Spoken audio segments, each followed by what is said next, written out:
په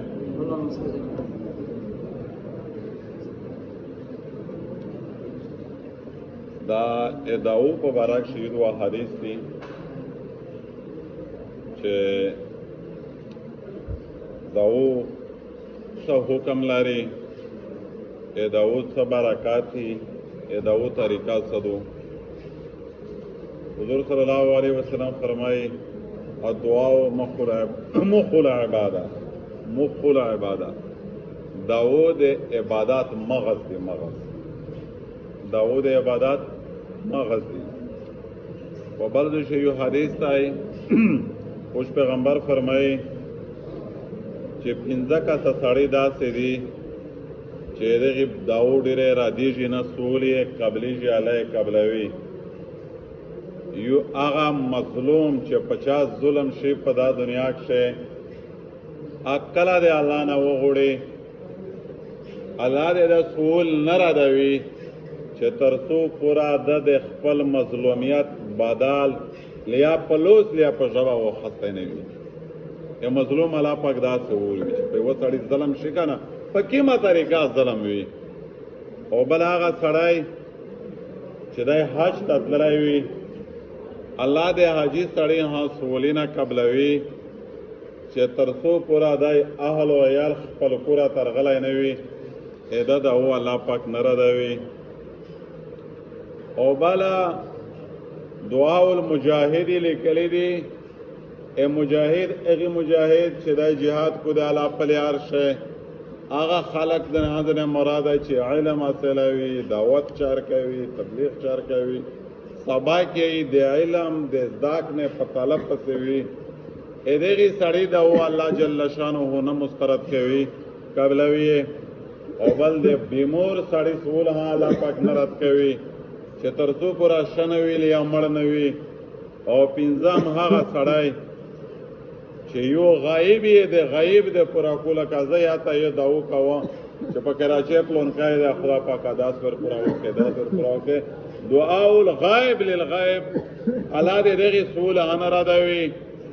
او په حدیث شریف شردریمی چې تر ټوله نه ډیر زر قبل دین کې دعوا دو چې یو سړی دی ته موجود نه دی، ته دغه په حق کې غایب دی، غایب د پر کو دا ډیر زر کې قبل دین کې دعا دو. په دې صورت شه څو خبره وروځي. اول خبره خدا پاک شروع وځي چې میشتو سوې چې تو دا کله ور خدا سوې شي چې میش دا وګونه غوړي دا غا خلک غوړي دا 15 قسمه بیا قابلې جنا حدیث خدای بیان کړ چې دغه نه قابل دغه حاصل نه را دیږي، دغه نه را دیږي، دغه نه را دیږي. او په دا 15 شو میش در وشي چې لیو بیمور وی، لیو حاجی وی سول وکړای وی نه وی قابل، لیو غایب دی، غایب دی پر رسول کوي نه قابلې جی، یا مظلوم وی هغه حصول کوي نه قابلېږي.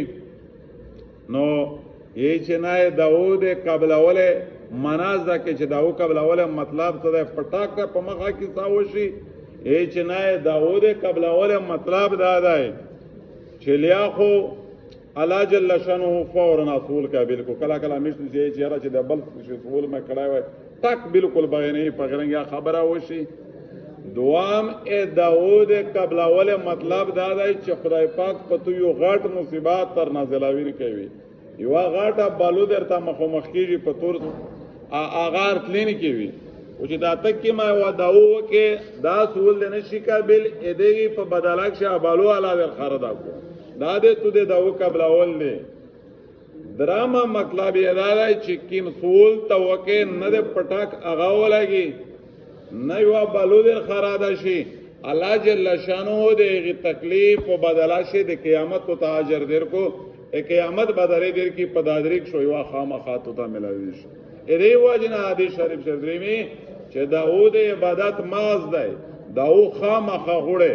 امي اشاره دې الله ونه فرمایي چې خوش پیغمبرو د ټوله شپه الله ته ویلوړو ژړلوي او دامره د پښې مبارک او ډاډه شول دی الله نه و دام رسولینا کول چې بخي هم دو په سرچګه شولا چې دې الله رسوله بالکل تو ځون رضیت په تکلیف کا گردش پا دې تیرا کړلا او ته الله مغفور یې بخښلې وی چې بیا دا و چې آیا زه شکر نه کوم ادا د خدای.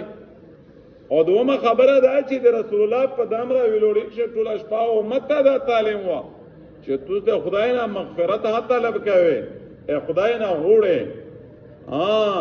اے داو طریقہ څه مطلب قسم لوسینا نیول شي. اتا علماء لیکلي دي حدیث دعا قسمه دي. یو حدیث شریف شدار دریمی چې رسول الله صلی الله علیه وسلم خپل لوسینا مبارک دامره چکر کنا قد یوزارو منا بیاض و بتای ہے چې دا د خارجي سپینوله وشکرا کېده د سرمن سپیناوه دا ولش کرا کی چې کله سړی لوز ډیر پورته کی. او په ځنې روایت کې شردري می حدیث کې چې خذا منکبه جی بارو بارو دلوسنه چې کومش په کیما مال وکي علماء تطبیق کړل چې په دواړه عمل کې دلای شي چې کله رسول الله ډیر په داوښ منعمی کو ډیر زیوت داو غوښتلې به ویلو ډیر زیوت پورته کړ چې کیمه عام د معمول دا و لکه میشتو چې په منځک شي کوي یا مطلب وقفن فوقفن د ضرورت وي او بیا رسول الله در الله صلی الله علیه وسلم پورته کول چې د دې جبرو باروي نو د لوسی چې غواله طرز د سړی زدا کو او باقاعده چې دا د وی په عاجز سره پاک شه د کبر شبانه وي سستی دا نه وي ازنه مغزی لاوي کوي دا طریقې دا وی غوښتل نه دو او بل په یقین سره د وی چې الله جل شانو د مودا سوولو تقبلوي دا د دو اصل مشروع مسنونه صحیح طریقه دو چې میشتو دو غوړي. بل حدیث شریف فردری می آبیا خبره وشديږي الله جل شانه دا میشتو دو غوښتنی کې جوړ کی اے دا په صحیح طریقه میشته د کوله زداک نار نصیب کی. سبحانك اللهم وبحمدك اشهد ان لا اله الا انت استغفرك.